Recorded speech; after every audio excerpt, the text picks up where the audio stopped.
ভারতের প্রতি স্পর্শকাতর বিষয়ে অবস্থান নেয়াতেই প্রধানমন্ত্রিত্ব হারাতে হয়েছে বলে দাবি করেছেন নেপালের সদ্য সাবেক প্রধানমন্ত্রী কেপি শর্মা ওলি। জেনজির আন্দোলনের মুখে মঙ্গলবার পদত্যাগ করেন তিনি। এরপর দেশ ছেড়ে পালানোর গুঞ্জন উঠলেও বর্তমানে সেনাবাহিনীর শিবপুরি ব্যারাকে অবস্থান করছেন ওলি।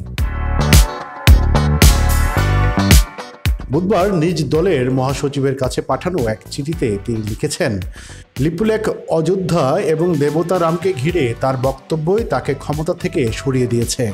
তিনি বলেন, যদি আমি লিপুলেখ নিয়ে প্রশ্ন না তুলতাম এবং রামের জন্মস্থান নিয়ে ভারতের দাবি চ্যালেঞ্জ না করতাম, তাহলে হয়তো এখনও প্রধানমন্ত্রী পদে থাকতাম।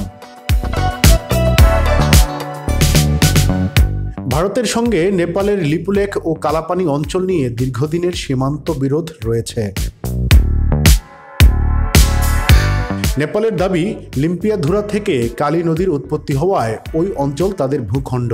অন্যদিকে ভারত দাবি করছে নদীটি শুরু হয়েছে কালাপানি গ্রামের কাছ থেকে, যা তাদের উত্তরাখণ্ড রাজ্যের অংশ।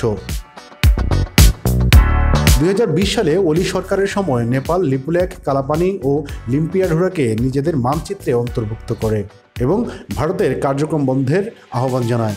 ভারত সেই দাবি প্রত্যাখ্যান করে।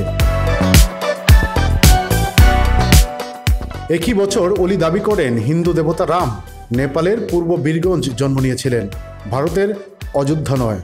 তিনি প্রশ্ন তোলেন, প্রাচীন আমলে এত দূরত্ব অতিক্রম করে রামের নেপালের সীতা বিয়ের যুক্তি কতটা বাস্তবসম্মত। তার বক্তব্য ছিল, সেই সময় দূরবর্তী স্থানে বিয়ের রীতি ছিল না এবং কোনো যোগাযোগের মাধ্যমও ছিল না। এমন মন্তব্যের পর ভারতে তার বিরুদ্ধে ব্যাপক সমালোচনা শুরু হয়। ওলির দাবি, এসব ইস্যুতেই ভারত তার বিরুদ্ধে অবস্থান নেয় এবং এরই ফল হিসেবে তাকে পদত্যাগ করতে হয়েছে। ডেস্ক রিপোর্ট, প্রতিফলন।